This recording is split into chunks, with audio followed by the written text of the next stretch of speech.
He will love পর্ব 38। এই পর্বে দেখা যায় অনেকগুলো বছর কেটে গেছে। অর্ণার ছেলে এখন 3.5 বছর বয়সের হয়ে গেছে। এইবার তো তাকে স্কুলে ভর্তিই করতে হবে, কিন্তু পছন্দের সিবিএসই বোর্ডের স্কুল কাছাকাছি না থাকায় একটু দূরেই ভর্তি করতে হয় ছেলেকে।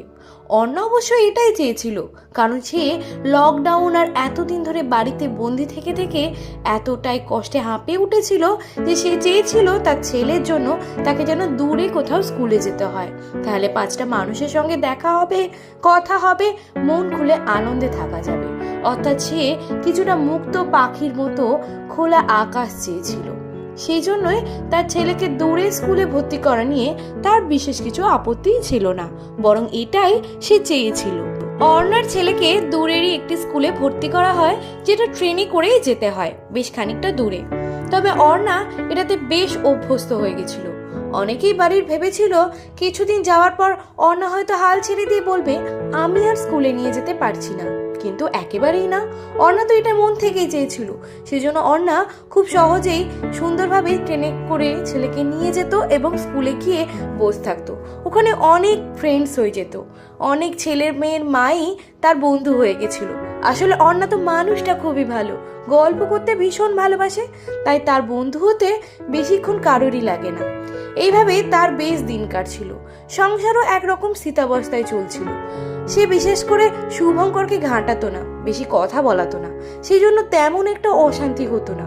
অশান্তি যে হতো না তা নয়, আসলে অন্য সব ব্যাপারে চুপ করে যাওয়া শিখে গেছিল, সেই জন্যই খুব একটা প্রবলেম হচ্ছিল না। সে যতটা পাচ্ছিল শুভঙ্করের সাথে কম কথা শেয়ার করার চেষ্টা করত। সে নিজের মধ্যে অনেক কথা চেপে রাখতো।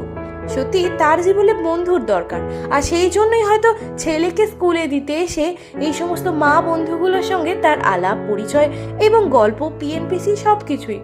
তবে সবকিছুকেই খুব ভালোভাবে এনজয় করতো অর্ণা। এদিকে দেখা যায় আদিত্য মেয়েরও প্রায় 1 বছরের কাছাকাছি বয়স হতে চলেছে।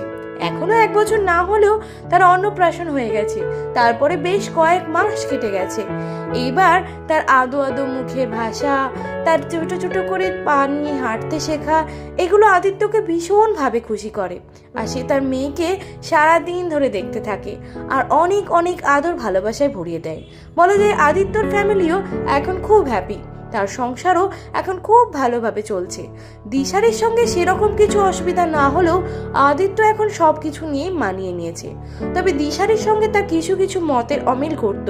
তবে আদিত্য যেহেতু শান্তিবাদী টাইপের মানুষ, তাই দিশারির কোনো কথাতে তেমন কিছু একটা রিয়াক্ট করতো না আদিত্য।